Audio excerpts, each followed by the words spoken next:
ఆదిలాబాద్ జిల్లా బేలమండల కేంద్రంలోని పలు ప్రభుత్వ కార్యాలయాల్లో తెలంగాణ రాష్ట్ర ఆవిర్భావ దినోత్సవ వేడుకలు ఘనంగా నిర్వహించారు.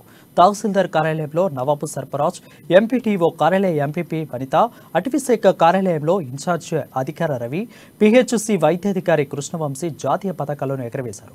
మరోవైపు బీజేపీ ఆధ్వర్యంలో మండల కేంద్రంలోని శివాజీ చౌక్ దగ్గర తెలంగాణ రాష్ట్ర ఆవిర్భావ దినోత్సవ వేడుకలకు ఆ పార్టీ మండల అధ్యక్షులు నిక్కం దత్తా నిర్వహించారు. ఇక కాంగ్రెస్ పార్టీ ఆధ్వర్యంలో మండల అధ్యక్షులు ఫైజుల్లా ఖాన్ జాతీయ జెండాను ఎగరవేశారు.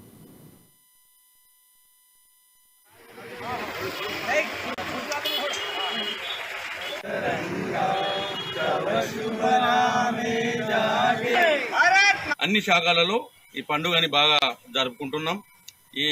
ఈ జరుపుకుంటున్నటువంటి ప్రతి అధికారులకు, నాయకులకు, ప్రతి ఒక్కరికి తెలంగాణ ఆవిర్భావ దినోత్సవం సందర్భంగా అందరికీ శుభాకాంక్షలు తెలియజేస్తూ, మరి మనకు ఈ తెలంగాణ వచ్చినప్పటి నుంచి ఇప్పటిదాకా ఒక 10 సంవత్సరాల కాలంలో ఏం జరిగింది, అంతకు ముందు ఏముండే, ప్రజలకు కానివ్వండి, మన మండలాలకు అందరికీ తెలిసేటట్టు ఈ 21 రోజుల కార్యక్రమం ఏదైతే మన ప్రవేశపెట్టిండో దాన్ని మనం అందరం సక్సెస్ఫుల్ గా ప్రతి ఒక్కరు చేయాల్సిన అవసరం ఉంది. గత 60 సంవత్సరాల నుండి తెలంగాణ కోసం తెలంగాణ పోరాటం చేసి మరి 1200 మంది విద్యార్థుల ఆత్మ బలిదానాలు చెల్లించి 4.5 కోట్ల ప్రజల కాంక్ష మేరకు తల్లి సోనియా గాంధీ తెలంగాణ ఇచ్చి ఈరోజు మన తెలంగాణ రాష్ట్రంలో మరి మనం కాంగ్రెస్ పార్టీ తెలంగాణ ఇచ్చిన విషయం మనందరికీ తెలిసిన విషయమే.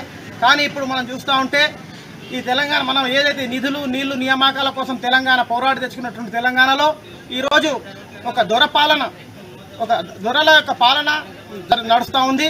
మరి యావత్ తెలంగాణ ప్రజలు గమనించాల్సిన అవసరం ఏంటంటే ఈరోజు తెలంగాణ ఎవరి వల్ల సాధ్యమైంది, తెలంగాణ ఇచ్చింది ఎవరు?